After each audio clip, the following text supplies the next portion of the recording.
this is work that has been, this fired and the glazes, it's already glazed. So it'll go back in the kiln.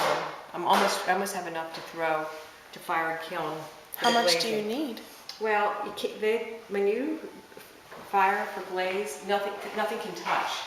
Because when this liquefies, it becomes glass. So nothing can touch, they can't be near each other, they gotta be far enough away. So this might be enough to fill up the kiln. It's like this piece was already fired once at cone 10 at the college. I didn't like the way it fired, so I reglazed it with cone 6. You can fire high and then go to lower numbers.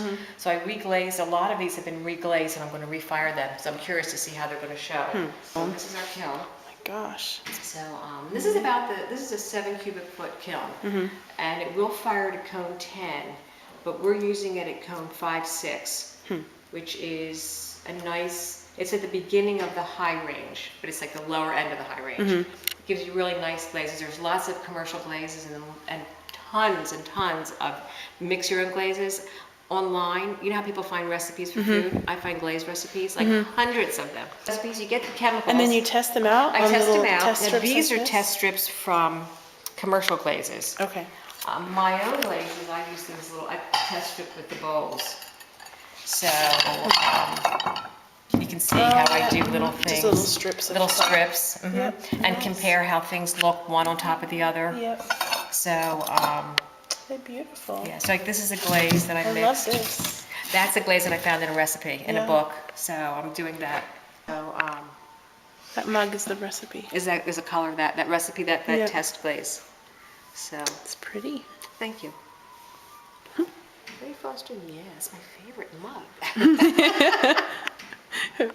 What's his name? Foster. Foster. Say hi, Foster. Foster comes to pottery class with us. He likes to watch the wheel. I think it hypnotizes him. It's that great clay that Tim always talks about. I feel it smells like that. Try it. Close it up and toss it. I think I have something like that for pizza dough.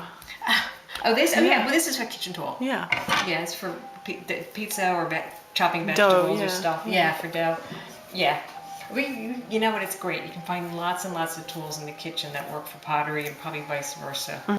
And these are plaster bats that we made to help when all my extra clay gets wet, it gets into this slop, the slurry. I dry it out on here, and this sucks all the water out of it. So we made these from pottery plaster. It works really well. If your clay's too wet, it'll dry it out a little faster. You can hear all the holes getting pushed out. Yeah, the air bubbles. Because if you're throwing, there's an air bubble, you'll feel like a big bump. And it'll throw your whole piece off. Centering, you know that from...